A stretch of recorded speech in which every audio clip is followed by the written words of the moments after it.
ప్రభుత్వ విద్యా సమస్యల సాలెగూడులో చిక్కుకుని వెల్లువిల్లాడుతున్నదని, మణుగూరు పరిసర ప్రాంతంలో ఉన్న వసతి గృహాలు అస్తవ్యస్తంగా మారిపోయాయని, మరమ్మతులు లేక శిథిలావస్థలో ఉన్న పట్టించుకునే నాదుడే కరువయ్యారని పీడీఎస్యూ రాష్ట్ర అధ్యక్షులు కాంపాటి పృథ్వీ, పీడీఎస్యూ భద్రాద్రి కొత్తగూడెం జిల్లా నేత మునిగెల శివప్రశాంత్ అన్నారు. బుధవారం పీడీఎస్యూ ఆధ్వర్యంలో నిర్వహించే విద్యార్థి పోరుబాట యాత్ర మణుగూరుకు చేరుకున్న సందర్భంగా పట్టణంలో వివిధ వసతి గృహాలు, కళాశాలలను సందర్శించడం జరిగింది.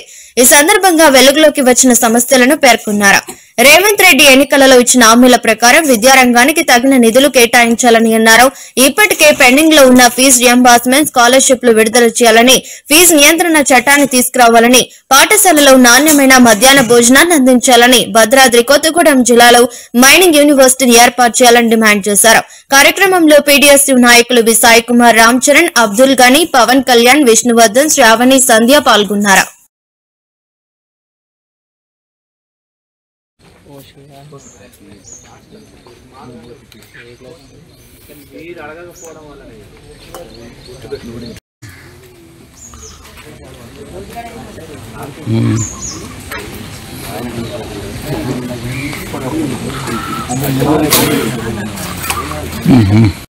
ఇదైనా శుభ్రం మొత్తం ఇదంతా నెట్టియొచ్చు కదా.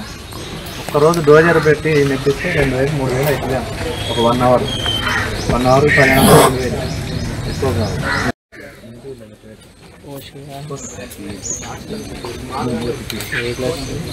మీరు అడగకపోవడం వల్ల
ఇటువంటి మరెన్నో వీడియోల కోసం మా ఛానల్ ని సబ్స్క్రైబ్ చేసుకోండి. పక్కనే ఉన్న బెల్ ఐకాన్ ని క్లిక్ చేసి యాక్టివేట్ చేసుకోండి.